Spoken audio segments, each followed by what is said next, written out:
परम सत्कारयोग साध संगत जी, अपनी रसना पवित्र करिए ते आखिए तान श्री सतगुरु जगजीत सिंह जी, तान श्री सतगुरु उदय सिंह जी।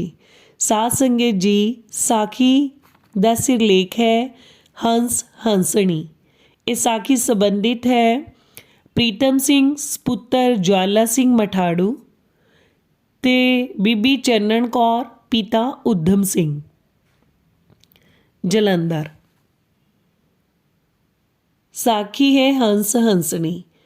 जन्म जन्म की इस मन को मल लागी, काला हुआ सियाहो, खनली तोती उजली न होवई, जेसो तोवन पाहो, गुर प्रसादी जीवत मरै, उल्टी होवै मत बदलाहो, नानक मैल न लगई ना फिर जोनी बाहो। मैं मिडल पास किया ते जीवन दी 24 बहार चढ़ी तां खंभ निकल आए। 1948 विच उडारी भरी ते नैरोबी पहुंच गया। उत्थे इलैक्ट्रिकल कंपनी विच भर्ती हो गया। पैसे लगे आउण, पैसिया मत मार दिती। 3 साल बीत गए। इन्नी दिनी म्यूनसिपल कौंसल दियां लाडियां विच इक्को कमरे विच 4 शरीर रहिंदे सन। छटे फूके भैड़े नूं चंदरा 100 को दा पैंडा मार के मिलदा है। मेरी उन्हां नाल पग वट गई। बस पंजे ऐब शरई, शबाब, शराब, कबाब ते रबाब दा मेल हुंदा है। संत प्रीतम सिंह जी, जो तुसी कहंदे हो सब ठीक। मैं तो इयूं कहांगा कि लोग घरों बाहर पौंड कमाण जांदे हन ते उत्थे जाके मुंडे कुड़ियां गवा के दिन दीवी सिर मुना के घर ही परतदे हन। हाँ मास्टर जी, मेरे नाल भी कुछ अजिही बीती। भागा नाल मेरे दादी हरनाम कौर भोली ते सतगुरु राम सिंह दी किरपा सी। वो भजन बाणी करया करदे सन। मैं जपजी साहिब ते सुखमनी साहिब दा पाठ जरूर करदा। संत जी, तुसी इन्हां गल्लां नूं छड्डो, अगांह टुरो। नीरा पढ़न नाल की बनदा है? बुल्ला कहंदा ए बुलिया 4 छुफेरे, ढेर किताबां अंदर घुप हनेरा। नीरा पढ़न पढ़ाण नाल कुਝ नहीं बनदा। इत्थे अमल दी लोड़ है। पर उत्थे प्रचारक जद स्टेज ते खड़े होके लैक्चर करते तो पूरा जोर ला के कहते कालयुग विच 10वें पातशाह पिछों श्री गुरु ग्रंथ साहिब गुरु है। इस समय कोई देहधारी गुरु नहीं हो सकता। मन विच कई उधेड़ बुण लगे रहन कि प्रचारक कुछ कहते हैं ते बाणी होर दसदी है। मनमत दा जोर सी। मेरा मेल जोल भी उन्हां नाल सी जिन्हां नूं मनमुख कहा जाता है। भाई सिखा, तू मनमुख बारे बाणी द्वारा सुनिया है? वो कहती है मनमुख सेती दोस्ती, थोड़ड़े आदि नचार, इस परीति टूटदी विलम ना होवई, इस दोस्ती चलन विकार। श्री सतगुरु जगजीत सिंह जी कालजुगी जियां नूं राहे पाण हित 1962 विच निरोबी चरण पाए। नामधारियां बड़ा शानदार पंडाल बनाया। ख्याल आया कि जाके कुकिया दा दीवान सुनिए, पर झाका लगे कि मेरे यार बेली की कहणगे। उधर सिंह सभियां सतगुरां दे दौरे दी महानता नूं घटाउण खातर दारुसलाम तो ज्ञानी अमोलक सिंह नूं बुला लिया। ਉਹ ਉਚੇਚਾ हवाई जहाज राहीं ਇੱਥੇ पहुंचा। ਜਦੋਂ ਗੁਰਦੁਆਰੇ ਦੇ ਗੇਟ ਅੱਗੇ ਪਹੁੰਚਿਆ ਤਾਂ ਸਾਰੀ ਸੰਗਤ ਹਾਲ ਵਿੱਚੋਂ ਬਾਹਰ ਨਿਕਲ ਆਈ। ਮਨ ਵਿੱਚ ਬੜੀ ਭਾਨ ਪਈ, ਚੰਗਾ ਗੁਰੂ ਏ। ਸੰਗਤਾਂ ਇੱਕ ਪ੍ਰਚਾਰਕ ਦੇ ਆਉਣ 'ਤੇ ਉਸ ਦੇ ਸਵਾਗਤ ਵਾਸਤੇ ਉੱਠ ਦੌੜਦੀਆਂ ਹਨ। ਸਾਰੇ ਪ੍ਰਬੰਧਕ ਗੇਟ ਕੋਲ ਜਾ ਖਲੋਤੇ। ਗੁਰੂ ਅੰਦਰ, ਸੰਗਤਾਂ ਬਾਹਰ। ਸੰਤ ਅਮੋਲਕ ਸਿੰਘ ਅੰਦਰ ਆਏ। ਲੈਕਚਰ ਸ਼ੁਰੂ ਹੋਏ।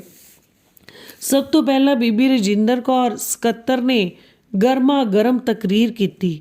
ਸੰਗਤਾਂ ਜੈਕਾਰੇ ਛੱਡੇ, ਪਰ ਮੇਰੇ ਮਨ 'ਤੇ ਕੋਈ ਚੰਗੀ ਪਰਛਾਂ ਨਾ ਪਾਈ। ਮੁੜ ਸੰਤ ਉੱਠੇ, ਉਹਨਾਂ ਕਿਹਾ ਭਜਨ ਬੰਦਗੀ ਕਰਨ ਵਾਲਿਆਂ ਨੂੰ ਸੰਤ ਕਹਿ ਸਕਦੇ ਹਾਂ, ਬਾਬਾ ਕਹਿ ਸਕਦੇ ਹਾਂ, ਪਰ ਉਹ ਗੁਰੂ ਨਹੀਂ ਹੋ ਸਕਦਾ। ਉਸ ਵੀ ਗੋਗਲੂਆਂ ਤੋਂ ਮਿੱਟੀ ਝਾੜੀ। ਸੰਗਤ ਜੈਕਾਰੇ ਛੱਡਦੀਆਂ ਗਈਆਂ। ਸੰਗਤਾਂ ਵੱਲੋਂ ਉਸ ਨੂੰ ਇੱਕ ਟੇਪ ਰਿਕਾਰਡ ਤੇ ਸੁਨਹਿਰੀ ਕਬਜੇ ਵਾਲੀ ਕਿਰਪਾਨ ਪੇਸ਼ ਕੀਤੀ ਗਈ। ਮੇਰੇ ਮਨ ਤੇ ਕੋਈ ਚੰਗਾ ਅਸਰ ਨਾ ਹੋਇਆ, ਕਿਉਂਕਿ ਸੰਤਾਂ ਦੇ ਪਿੱਛੋਂ ਰਾਗੀ ਸਿੰਘਾਂ ਇਹ ਸ਼ਬਦ ਪੜਿਆ ਸੀ, ਗੁਰ ਸੇਵਾ ਤੇ ਸੁਖ ਉਪਜੈ, ਫਿਰ ਦੁੱਖ ਨ ਲਾਗੇ ਆਏ। ਜੰਮਣ ਮਰਨਾ ਮਿਟ ਗਿਆ, ਕਾਲੇ ਕਾ ਕਿਛ ਨਾ ਬਸਾਏ। ਮੈਂ ਕਈ ਵੇਰ ਚੋਰੀ ਛਿਪੇ ਸਤਿਗੁਰਾਂ ਦੇ ਦੀਵਾਨ ਵਿੱਚ ਜਾਣਾ ਤੇ ਦਰਸ਼ਨ ਕਰਨੇ। ਮਨ ਨੇ ਹੁੰਗਾਰਾ ਭਰਨਾ ਕਿ ਰਾਹ ਠੀਕ ਜਾਪਦਾ ਹੈ। ਸਮਾਂ ਬਦਲ ਗਿਆ, ਰੁੱਤ ਬਦਲ ਗਈ। ਸਤਿਗੁਰੂ ਜਗਜੀਤ ਸਿੰਘ ਨਰੋਬੀ ਚਰਨ ਪਾਏ। ਸਿੱਖ ਟੈਂਪਲ ਵਿੱਚ ਸੂਬਾ ਦਰਸ਼ਨ ਸਿੰਘ ਦੀਵਾਨ ਲਾਇਆ। ਉਹਨਾਂ ਮਨ ਦੀਆਂ ਕੁੰਡੀਆਂ ਖੋਲੀਆਂ। ਵੱਡੇ ਵੱਡੇ ਪੇਚ ਢਿੱਲੇ ਪੈ ਗਏ। ਮੁੜ ਪੰਡਿਤ ਗੋਪਾਲ ਸਿੰਘ ਜੀ ਦੀਵਾਨ ਲਾਇਆ। ਇਹਨਾਂ ਬੜੇ ਸਰੂਰ ਵਿੱਚ ਕਿਹਾ, ਕੋਈ ਕਰਾਮਾਤੀ ਹੱਡੀ ਵਿੱਚ ਜਾਨ ਪਾ ਸਕਦਾ ਹੈ, ਮੁਰਦੇ ਪਾਸੋਂ ਗੱਲਾਂ ਕਰਵਾ ਸਕਦਾ ਹੈ, ਕੰਧਾ ਦੁੜਾ ਸਕਦਾ ਹੈ, ਪਰ ਗਿਆਨ ਗੁਰੂ ਤੋਂ ਬਿਨਾਂ ਪ੍ਰਾਪਤ ਨਹੀਂ ਹੋ ਸਕਦਾ। ਸ਼੍ਰੀ ਗੁਰੂ ਅਮਰਦਾਸ ਜੀ ਦੀ ਗਵਾਹੀ ਪੇਸ਼ ਕੀਤੀ, ਗੁਰ ਬਿਨ ਗਿਆਨ ਨਾ ਹੋਵਈ, ਨਾ ਸੁਖ ਵਸੈ ਮਨ ਆਏ, ਨਾਨਕ ਨਾਮ ਵਿਹੂਣੇ, ਮਨ ਮੁਖੀ ਜਾਸਨ ਜਨਮ ਗਵਾਏ। ਦੀਵਾਨ ਸਮਾਪਤੀ ਤੋਂ ਪਹਿਲਾਂ ਪੰਡਿਤ ਜੀ ਹੋਕਾ ਦਿੱਤਾ, ਕੋਈ ਹੈ ਗੁਰੂ ਨਾਨਕ ਦੇਵ ਜੀ ਦੇ ਜਹਾਜ਼ ਜਿਸ ਦੇ ਕਪਤਾਨ ਇਸ ਵੇਲੇ ਸ਼੍ਰੀ ਸਤਿਗੁਰੂ ਰਾਮ ਸਿੰਘ ਜੀ ਹਨ ਤੇ ਸਤਿਗੁਰੂ ਜਗਜੀਤ ਸਿੰਘ ਜੀ ਟਿਕਟਾਂ ਵੰਡ ਰਹੇ ਹਨ? ਹੈ ਕੋਈ ਟਿਕਟ ਲੈਣ ਵਾਲਾ ਚਾਹਵਾਨ? ਮੈਂ ਵੀ ਚੱਕਦਾ ਚੱਕਦਾ ਕਤਾਰ ਵਿੱਚ ਜਾ ਖਲੋਤਾ। ਉਹਨਾਂ ਕੰਨ ਵਿੱਚ ਫੂਕ ਮਾਰ ਦਿੱਤੀ। ਬਿਰਤੀ ਵਿੱਚ ਫਰਕ ਪੈ ਗਿਆ। ਉਸ ਤੋਂ ਉਪਰੰਤ ਸੰਗਤਾਂ ਸੱਚੇ ਪਾਤਸ਼ਾਹ ਜੀ ਦੇ ਘਰੀ ਚਰਨ ਪਵਾਏ। ਤੀਨਾ ਵੇਖ ਮਨ ਚਾਓ ਉੱਠੇ, ਲੋਕ ਲੱਜਿਆ ਦਾ ਬੁਰਕਾ ਪਾੜ ਅੱਗੇ ਜਾ ਖਲੋਤਾ ਤੇ ਸੱਚੇ ਪਾਤਸ਼ਾਹ ਜੀ ਦੇ ਚਰਨਾਂ ਵਿੱਚ ਅਰਜ਼ ਕੀਤੀ। ਸੱਚੇ ਪਾਤਸ਼ਾਹ ਜੀ ਵੱਲੋਂ ਪ੍ਰਸ਼ਨ ਸੀ, ਕੁਝ ਖਾਣਾ ਪੀਣਾ ਵੀ ਹੈ? ਇਹ ਸੁਣਦਿਆਂ ਮੇਰੀ ਜੀਵਨ ਦੀ ਫਿਲਮ ਸਾਰੀ ਦੀ ਸਾਰੀ ਅੱਖਾਂ ਅੱਗੇ ਆ ਗਈ। ਕੁੱਕੜਾਂ ਬਟੇਰਿਆਂ ਦੀ ਚੂੰ ਚੂੰ ਨੇ ਮੇਰਾ ਗਲਾ ਰੋਕ ਦਿੱਤਾ। ਕੋਲ ਸਰਦਾਰ ਸੂਰਤ ਸਿੰਘ ਖੜੇ ਸਨ। ਉਹਨਾਂ ਕਿਹਾ, ਜਿਸ ਸਣੇ ਖੰਭਾਂ, ਪਰ ਜਦ ਬਖਸ਼ਿਸ਼ਾਂ ਦੇ ਦਰਵਾਜ਼ੇ ਖੁੱਲ੍ਹਦੇ ਹਨ ਤਾਂ ਕੌਣ ਰੋਕ ਸਕਦਾ ਹੈ? ਬਚਨ ਹੋਇਆ, ਅੱਗੋਂ ਤੋਂ ਨਾ ਖਾਈ। ਮੈਂ ਸਿਰ ਚਰਨਾਂ 'ਤੇ ਰੱਖ ਦਿੱਤਾ ਤੇ ਗਰੀਬ ਨਿਵਾਜ ਜੀ ਮੇਰੀ ਕੰਡ 'ਤੇ ਆਪਣੇ ਕਰ ਕਮਲਾਂ ਨੂੰ ਰੱਖਿਆ ਤੇ ਸਾਰੇ ਪਿੱਠ 'ਤੇ ਫੇਰਿਆ। ਸਾਰੇ ਸਰੀਰ ਵਿੱਚ ਜਿਵੇਂ ਬਿਜਲੀ ਦੀ ਲਹਿਰ ਦੌੜ ਗਈ ਹੋਵੇ, ਐਵੇਂ ਜਾਪਿਆ। ਸੰਤ ਜੀ, ਤੁਸੀਂ ਠੀਕ ਕਹਿ ਰਹੇ ਹੋ। ਜਦ ਘੋੜੇ ਦੀ ਗਰਦਨ 'ਤੇ ਮਾਲਕ ਦਾ ਹੱਥ ਫਿਰੇ ਤਾਂ ਉਹ ਫੁੰਕਾਰੇ ਮਾਰਨ ਲੱਗ ਪੈਂਦਾ ਹੈ। ਉਸ ਦਾ ਸਰੀਰ ਵਿੱਚ ਸੇਰਾ ਲਹੂ ਵੱਧ ਜਾਂਦਾ ਹੈ। ਉਹ ਫੁੱਲਿਆ ਨਹੀਂ ਸਮਾਂਦਾ। ਗਊ ਦੀ ਪਿੱਠ 'ਤੇ ਗਊ ਦੇ ਮਾਲਕ ਦਾ ਹੱਥ ਫਿਰ ਜਾਵੇ ਤਾਂ ਗਊ ਦਾ ਹਵਾਨਾ ਭਾਰਾ ਹੋ ਜਾਂਦਾ ਹੈ। ਤਿਵੇਂ ਜਦ ਪਤੀ ਦਾ ਹੱਥ ਕਿਸੇ ਵੇਲੇ ਪਤਨੀ ਨੂੰ ਛੂਹ ਜਾਵੇ ਤਾਂ ਉਸ ਦੀਆਂ ਅੱਖਾਂ ਵਿੱਚ ਸਰੂਰ ਭਰ ਜਾਂਦਾ ਹੈ। ਭਲਾ ਜਦ ਖੰਡਾ ਬ੍ਰਹਮੰਡਾਂ ਦੇ ਮਾਲਕ ਦੇ ਹੱਥਾਂ ਦੀ ਛੂਹ ਭਾਗਾਂ ਵਾਲੇ ਨੂੰ ਨਸੀਬ ਹੋ ਜਾਵੇ ਤਾਂ ਪਾਮਰ ਵੀ ਸ਼ਰਮ ਨਾਲ ਪਾਣੀ ਵਿੱਚ ਡੁੱਬ ਮਰਦਾ ਹੈ। ਸੰਤਾਂ ਕਿਹਾ, ਤੈਨੂੰ ਪਤਾ ਹੋਣਾ ਚਾਹੀਦਾ ਹੈ ਕਿ ਸਤਿਗੁਰ ਦੀ ਦੇਹ ਸ਼ਬਦ ਦੀ ਹੁੰਦੀ ਹੈ। ਉਸ ਦੇ ਨੇਤਰਾਂ ਵਿੱਚ ਅੰਮ੍ਰਿਤ, ਰਸਨਾ ਤੇ ਸਰਸਵਤੀ। ਉਸ ਦੀ ਸਪਰਸ਼ ਪਾਰਸ ਛੂ ਨੂੰ ਮਾਤ ਪਾਉਣ ਵਾਲੀ ਉਹ ਜਨਮ ਜਨਮਾਂਤਰਾਂ ਦੀ ਮੈਲ ਲਾ ਦੇਵੇ। ਉਹ ਕੱਚ ਨੂੰ ਕੰਚਨ ਤੇ ਪੱਥਰ ਨੂੰ ਪਾਰਸ ਵਿੱਚ ਬਦਲਣ ਵਾਲੀ। ਸੱਚੇ ਪਾਤਸ਼ਾਹ ਉਸੇ ਵੇਲੇ ਇਹ ਵੀ ਬਚਨ ਕੀਤਾ, ਸਾਰਾ ਪਰਿਵਾਰ ਕੇਸਾਂ ਵਿੱਚ ਜਲ ਪਾਇਆ ਕਰੋ ਤੇ ਭਜਨ ਕਰਿਆ ਕਰੋ। ਮੈਂ ਕੇਵਲ ਇਤਨਾ ਕਹਿ ਸਕਿਆ, ਤੁਹਾਡੀ ਬਖਸ਼ਿਸ਼ ਚਾਹੀਦੀ ਏ। ਸੱਚੇ ਪਾਤਸ਼ਾਹ ਚਰਨ ਪਾਏ। ਅੰਦਰ ਬਾਹਰ ਖੁਸ਼ੀਆਂ ਨਾਲ ਭਰ ਗਿਆ। ਅੱਗੇ ਸੁਣੋ ਹੋਰ ਵਾਰਤਾ। ਮੇਰੀ ਸਿੱਖਣੀ ਮੇਰੇ ਨਾਲੋਂ 4 ਕਦਮ ਅੱਗੇ ਹੈ। ਉਸਨੇ ਹੱਸਦਿਆਂ ਹੱਸਦਿਆਂ ਕਿਹਾ, ਤੁਸੀਂ ਪੰਡਿਤ ਪਾਸੋਂ ਭਜਨ ਲੈ ਲਿਆ, ਮੈਂ ਤਾਂ ਸਤਿਗੁਰਾਂ ਪਾਸੋਂ ਭਜਨ ਲਵਾਂਗੀ। ਜਾਨੀ ਜਾਨ ਸੱਚੇ ਪਾਤਸ਼ਾਹ ਉਸ ਦੀ ਉਵੇਂ ਇੱਛਾ ਪੂਰੀ ਕੀਤੀ। ਉਸ ਨੂੰ 3 ਵਾਰ ਦਰਸ਼ਨ ਹੋਏ, ਪਰ ਹੋਏ ਸੁਪਨੇ ਵਿੱਚ।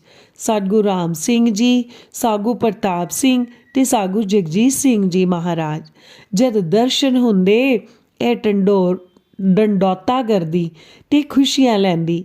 ਇੱਕ ਵਾਰ ਚੰਨਣ ਕੌਰ ਨੇ ਸੱਚੇ ਪਾਤਸ਼ਾਹ ਜੀ ਦਾ ਵੀ ਜੋੜਾ ਪਾਲਿਸ਼ ਕੀਤਾ। ਇਹ ਆਸਣ ਵਿੱਚ ਆ ਭਜਨ ਕਰ ਰਹੀ ਸੀ ਤਾਂ ਇੱਕ ਡੋਲੀ ਆਕਾਸ਼ ਵਿੱਚ ਉਤਰੀ। ਉਸ ਵਿੱਚੋਂ ਦੀਨ ਦੁਨੀ ਦੇ ਵਾਲੀ ਸਤਿਗੁਰੂ ਰਾਮ ਸਿੰਘ ਜੀ, ਲੰਮੀਆਂ ਪੂਛਾਂ, ਉੱਚੀ ਗਰਦਨ, ਮੋਟੇ ਨੇਤਰ, ਤਿੱਖਾ ਨੱਕ, ਗਲ ਵਿੱਚ ਮਾਲਾ। ਪਾਤਸ਼ਾਹ ਦੇ ਨਾਲ ਇੱਕ ਮਾਈ ਵੀ ਸੀ। ਇਸ ਨੇ ਚਰਨਾਂ 'ਤੇ ਮੱਥਾ ਟੇਕਿਆ ਅਤੇ ਅਰਜ਼ ਕੀਤੀ, ਪਾਤਸ਼ਾਹ, ਸੰਗਤਾਂ ਵਿਲਕ ਰਹੀਆਂ ਹਨ, ਦਰਸ਼ਨਾਂ ਦੀ ਦਾਤ ਬਖਸ਼ੋ। ਬਚਨ ਹੋਇਆ, ਅਜੇ ਸਮਾਂ ਨਹੀਂ ਹੋਇਆ, ਛੇਤੀ ਆਵਾਂਗਾ। ਮਾਸਟਰ ਜੀ ਅੱਗੇ ਸੁਣੋ।